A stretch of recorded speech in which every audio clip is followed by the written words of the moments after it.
बिस्मिल्लाहिर्रहमानिर्रहीम। तो आज हम पढ़ेंगे एनल कैनाल की एनाटॉमी। ठीक है, देखें anatomy of the anal canal पढ़ना क्यों ज़रूरी है। ठीक है ना, एनल कैनाल देखें, इसकी जो सर्जिकल एनाटॉमी है, इसकी जो सर्जिकल एनाटॉमी है वो इसलिए ज़रूरी है कि क्योंकि इस एरिया में बहुत सारी डिजीज़ होती हैं जिनका हमने डिफरेंट तरीक़ों से वेदर सर्जिकल ट्रीटमेंट या फिर मेडिकल ट्रीटमेंट हमने करनी होती है। ठीक है, मिसाल ले लो, यहाँ पे हेमोरॉइड्स हो सकते हैं, हेमोरॉइड्स हो सकते हैं, यहाँ पे फिशर हो सकता है। अच्छा, इसी तरह यहाँ पे और क्या हो सकता है, एनल पेरियनल एब्सेस जिसको बोलते हैं, पेरियनल एब्सेस हो सकता है। इसी तरह जो फिस्टुलास हो सकते हैं जिसको हम फिस्टुलाइन एनो बोलते हैं। ठीक है ना, और पाइलोनिडल साइनस हो सकता है जिसको मैं पीएनएस बोलता हूँ। और इसके अलावा हायर एडिनाइटिस सुपरएक्टिवा हो सकता है। Anal manifestations of Crohn's disease. ठीक है, क्रोन्स डिजीज़ के एनल मैनिफेस्टेशंस की वजह से एनल एनाटॉमी में चेंजेस आ सकती हैं। इसी तरह कंडाइलोमेटा एक्यूमिनाटा ये भी हो सकता है यहाँ पे। ठीक है, कंडाइलोमेटा एक्यूमिनाटा हो सकता है। ठीक है, इसी तरह एनल ट्यूमर्स हो सकते हैं, कार्सिनोमास हो सकते हैं यहाँ पे, और रेक्टल एडिनोमास हो सकते हैं। रेक्टल क्योंकि हम एनोरेक्टम पढ़ रहे हैं ना, पहले हमने इससे पहले वाली वीडियो में हमने रेक्टम के बारे में पूरी डिटेल पढ़ी थी। तो रेक्टल ट्यूमर्स भी आपको जो है ना यहाँ पे एनल एरियन में बल्ज होते हुए नज़र आ सकते हैं। ठीक है, इसी तरह जो है फिगर इंकंटिनेंस वगैरह वगैरह, तो बहुत सारी जो है ना डिजीज़ हैं। ठीक है, जिसके लिए हमें ना जो आपकी एनल कैनाल की एनाटॉमी का पता होना बहुत ही ज़्यादा ज़रूरी है। ठीक है, तो देखते हैं एनल कैनाल। ठीक है, एनल कैनाल देखें, ये इसकी जो लेंथ होती है इट इज़ ऑलमोस्ट 4 सेंटीमीटर। ठीक है, यानी कि जो रेक्टम है that is 3 times lengthier than anal canal. ठीक है, हम देखा था 12.5 समथिंग, कहीं पे 13, कहीं पे 15 लिखा हुआ था रेक्टम के बारे में। तो एनल कैनाल 4 सेंटीमीटर होती है। ठीक है, डायरेक्शन डाउनवर्ड्स होती है और बैकवर्ड्स होती है इसकी डायरेक्शन। ठीक है ना, डाउनवर्ड्स एंड बैकवर्ड्स बिल्कुल ऐसी इसी तरह देखें, यहाँ से अगर रेक्टम आ रही है, ठीक है ना, यहाँ पीछे आपकी कॉक्सिक्स है।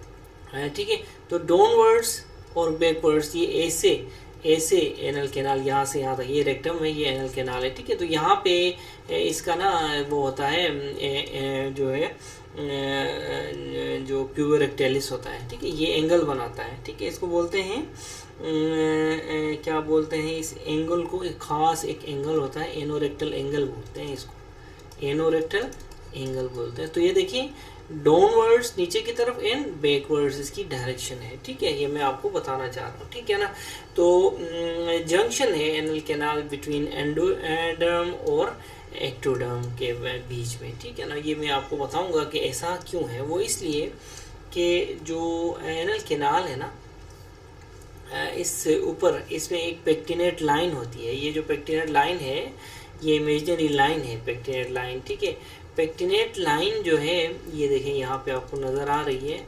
इस लाइन के ऊपर का जो हिस्सा है ये this is derived from endoderm. ठीक है, एंडोडर्म। इससे नीचे वाला हिस्सा it is derived from ectoderm. इसके बारे में हम खास डिस्कशन करेंगे बाद में।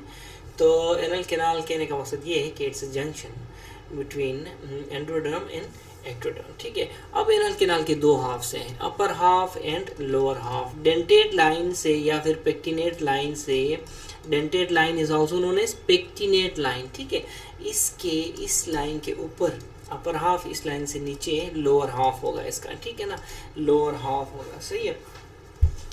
तो अब इस लाइन से, डेंटेड लाइन से ऊपर जो एनल होगी उसमें एडिनो कार्सिनोमा जो है, एडिनो कार्सिनोमा होगा। और उसमें एपिथेलियम कॉलमनर एपिथेलियम होगी, ठीक है, एपिथेलियम कॉलमनर एपिथेलियम है। और अगर यहाँ पे कैंसर होगा तो वो एडिनो कैंसर होगा, एडिनोकार्सिनोमा। अगर lower half of the anal canal में देखेंगे तो स्क्वेमस एपिथेलियम होती है और यहाँ पे स्क्वेमस सेल कार्सिनोमा होता है, ठीक है। ब्लड सप्लाई की बात करें तो अपर हाफ को सुपीरियर रेक्टल आर्टरी या फिर जिसको सुपीरियर हेमोराइडल आर्टरी भी बोलते हैं, सुपीरियर हेमोराइडल आर्टरी भी बोलते हैं, ये सप्लाई करती है। और लोअर हाफ को इंफीरियर रेक्टल आर्टरी या फिर इंफीरियर हेमोराइडल आर्टरी सप्लाई करती है। ये सिस्टेमिक सर्कुलेशन है और ये जो है ये पोर्टर सर्कुलेशन है। इस जगह में पोर्टोसिस्टेमिक शंट भी होता है, इसके बारे में हम आगे डिस्कस करेंगे, ओके, ठीक है। अब उसके बाद आ जाएं क्या, लिम्फेटिक वेसल्स की बात करें। Lymphatic vessels go with superior haemorrhoidal vein, ठीक है ना, तो कहाँ जाते हैं ये लुम्बर नोड्स में, ठीक है ना। इसी तरह lymphatics of the lower half go with inguinal lymph nodes, यानी कि अपर हाफ की, हमने कहा था ना ये अपर हाफ की वो है लिम्फेटिक वेसल्स हैं। यहाँ पे देखें ये लोअर हाफ की लिम्फेटिक वेसल्स, लोअर हाफ से इंगुइनल लिम्फ नोड्स तक वो जो है लिम्फ जाता है। देखें अगर कैंसर है लोअर हाफ में, ठीक है ना, एनल कैनाल के लोअर हाफ में कैंसर अगर मौजूद है तो वो फिर इंगुइनल लिम्फ नोड्स की तरफ जाएगा, यानी कि ग्रोइंग की तरफ जाएगा, याद रखें, ठीक है। अच्छा, उसके बाद नर्व सप्लाई की बात करें तो जो upper half of the anal canal होता है that is autonomic nerve supply होती है उसकी, जबकि lower half of the anal canal is supplied by somatic inferior haemorrhoidal nerve, ठीक है ना, पिडेंडल नर्व, ठीक है। तो इसीलिए देखें ये सोमेटिक नर्व है, इसलिए ये सेंसिटिव टू प्रिक होता है, ठीक है ना, सेंसिटिव टू प्रिक, जबकि जो अपर हाफ होता है ना that is sensitive to stretch, ठीक है ना, it is sensitive to stretch. इसीलिए आप देखें इंजेक्शन सिक्लोरोथेरेपी जो हम करते हैं ग्रेड 1 हेमोराइड्स के लिए, इंजेक्शन ग्रेड 2 हेमोराइड्स के लिए हम ग्रेड 2 हेमोराइड्स के लिए करते हैं, ग्रेड 2 हेमोराइड्स के लिए करते हैं इंजेक्शन सिक्लोरोथेरेपी, ठीक है। तो ये जो हेमोराइड्स के लिए जब हम सुई डालते हैं अंदर तो वो पेनलेस होती है, ठीक है ना, पेशेंट को पेन नहीं होता उसमें, ठीक है। तो जबकि यही सुई अगर आप डेंटेट लाइन के नीचे डालेंगे तो इट इज़ पेनफुल, ठीक है, इट इज़ पेनफुल, ठीक है। इसी तरह अगर कॉन्स्टिपेशन की वजह से जो स्ट्रेच होता है उसकी वजह से देखो तो यहाँ पे पेन होता है रेक्टम में, लेकिन बिलो डेंटेड लाइन से वो पेन होगा स्ट्रेच की वजह से, लेकिन नीचे पेनलेस होगा जो हेमोराइड्स का जो कॉन्स्टिपेशन का जो पेन है, ठीक है, ये आपने याद रखना है। इसी तरह अब इस डायग्राम को पढ़ेंगे, देखें ये आपका डेंटेड लाइन है, ठीक है, ये जो इमेजिनरी लाइन है ये डेंटेड लाइन है, ठीक है। यहाँ से ऊपर एंडोडर्मल ओरिजिन है, यहाँ से नीचे एक्टोडर्मल ओरिजिन है, ठीक है। अब सबसे पहले नेवल की बात करें ना, NAVL नेवल, ठीक है। तो सबसे पहले नर्व्स देखें, डेंटेड लाइन से ऊपर नर्व्स कौन सी हैं, नर्व्स है विजरल इनर्वेशन, और ये पेनलेस होती हैं, ठीक है ना, प्रिक के लिए, ठीक है, अगर स्ट्रेच के लिए पेनफुल होती हैं। इसी तरह आर्टरीज की बात करें तो डेंटेड लाइन से ऊपर कौन सी आर्टरीज जाती हैं, ये सुपीरियर रेक्टल आर्टरी जिसको सुपीरियर हेमोराइडल आर्टरी बोलते हैं, और ये ब्रांच है इंफीरियर मेजेंटेरिक आर्टरी की, इंफीरियर मेजेंटेरिक आर्टरी की, ठीक है। इसी तरह वेन्स की बात करें तो सुपीरियर रेक्टल वेन है, ये जाएगी इंफीरियर मेजेंटेरिक वेन में, वो स्प्लीनिक वेन में जाएगी, और पोर्टल सर्कुलेशन पोर्टल वेन में जाएगी, ठीक है। Lymphatics drain into internal iliac lymph nodes या लुम्बर नोड्स, ठीक है, ठीक है, इंटरनल इलियक लिम्फ नोड्स में ये जाते हैं, ठीक है।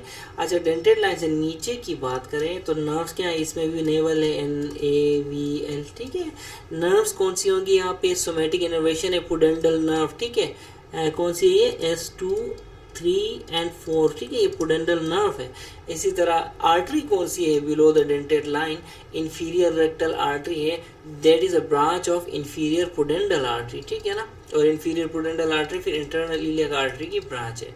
इसी तरह इंफीरियर रेक्टल वेन सप्लाई करेगी वेन्स में से, ठीक है, जो कि इंटरनल पुडेंडल में जाएगी, वो इंटरनल इलियक में जाएगी, कॉमन इलियक फिर इंफीरियर वेना केवा में। सिस्टेमिक सर्कुलेशन है यहाँ पे, ठीक है। Drain to superficial inguinal lymph nodes, यहाँ से नीचे ड्रेनेज कहाँ होगी, सुपरफिशियल इंगुइनल लिम्फ नोड्स में जाएगी, ठीक है। ग्रोइन वगैरह में, ठीक है। ठीक है, तो पेक्टिनेट लाइन, ठीक है, आल्सो कॉल्ड डेंटेट लाइन, ठीक है, found where endoderm hindgut and meets ectoderm, ठीक है। तो ये एक इम्पोर्टेंट पॉइंट है। और above the pectinate line internal haemorrhoids होते हैं, और कहाँ क्या होता है, एडिनोकार्सिनोमा हो सकता है यहाँ पे, ठीक है, यहाँ पे हिमोरॉइड्स हो सकते हैं इंटरनल, और एडिनोसीए हो सकता है जिसको एडिनोकार्सिनोमा बोलते हैं, ठीक है। Internal haemorrhoids receive visual innervation and are therefore not painful, ठीक है। Internal haemorrhoids are not painful, ठीक है। बिलो द, देखें एक्सटर्नल हिमोरॉइड्स एक टर्म होती है, अगर हिमोरॉइड्स यहाँ पे बड़े हैं, बन बन बन बन बन बन बन के यहाँ आए हुए हैं, तो इनको एक्सटर्नल हिमोरॉइड्स बोलेंगे, ठीक है। सिंपल सा फंडा है, ठीक है ना। अच्छा, उसके बाद देखें कि जो बिलो द पेक्टिनेट लाइन क्या होगा। Below the pectinate line external haemorrhoids आएंगे, यहाँ पे फीचर्स हो सकती हैं, और यहाँ पे स्क्वेमस सेल कार्सिनोमा होगा। External haemorrhoids receive somatic innervation inferior rectal branch of the pudendal nerve and are therefore painful. याद रखें, external haemorrhoids are painful if thrombose, ठीक है। इसी तरह एनल फिशर क्या चीज़ होती है, टियर इन द एनोडर्म, ठीक है, बिलो पेक्टिनेट लाइन। यहाँ पेक्टिनेट लाइन से बिलो कोई टियर पड़ जाता है, यहाँ इस तरह का टियर पड़ जाता है, तो उसको हम एनल फिशर कहते हैं। तो इसमें फिर पेन होता है पोटी करते हुए पेशेंट को। ब्लड ऑन टॉयलेट पेपर पे ब्लड लग सकता है, ठीक है। Located in the posterior mid line because this area is poorly perfuse. Posterior mid line ये वाला एरिया जो होता है ना, यहाँ 6 o'clock पे ये यहाँ पे ज़्यादा लोकेटेड होती है फिशर। क्यों? क्योंकि ये एरिया पुअरली परफ्यूज्ड होता है, ठीक है ना, associated with low fibre diets and constipation. कब्ज जिन लोगों को रहती है और जो लोग कम फाइबर खाते हैं उन लोगों में ये एनल फिशर के चांसेस ज़्यादा होते हैं कहता है, ठीक है। तो ये इम्पोर्टेंट एक पॉइंट था। ये देखें, ये हेमोरॉइड्स हैं। हेमोरॉइड्स जो होते हैं इनके बारे में पूरी डिटेल हमारे जो है वीडियोस में मौजूद है। ये 3 o'clock वाला, ये 7 o'clock वाला हेमोरॉइड है, और ये 11 o'clock वाला हेमोरॉइड है। इसी तरह ये देखें, ये एनल कैनाल, ये रेक्टम है, यहाँ पे ये मैंने कहा था ना, जो है ना हॉस्टन वॉल्स हैं ये, ठीक है, 3 होते हैं यहाँ पे, एक ये, ठीक है। राइट साइड पे 1, लेफ्ट साइड पे 2 होते हैं, ठीक है। एनल कैनाल फिर यहाँ से नीचे स्टार्ट होती है। ये येलो कलर में जो है ये डेंटेड लाइन है, ये अबव द डेंटेड लाइन गेम है, ये बिलो द डेंटेड लाइन। ये जो इंटरनल एनल स्फिंक्टर है, ये ब्लू में ये इंटरनल एनल स्फिंक्टर है, और ये ग्रीन में जो है ये एक्सटर्नल एनल स्फिंक्टर है, ठीक है ना। तो इस तरह आपने डायग्राम बनानी है, सही है ना। तो ये हेमोरॉइड्स हैं, ठीक है, ये एनल रीजन है। पेशेंट का एग्जामिनेशन किया हमने, प्रोक्टोस्कोपी में हमने शुरू में DRE की, उसके बाद हमने प्रोक्टोस्कोपी की, प्रोक्टोस्कोप डाल के प्रोक्टोस्कोपी की, और ठीक है ना, इसके फिर इस तरह के हेमोरॉइड्स पेशेंट में नज़र आए, ठीक है। तो this is all about anal canal, ठीक है।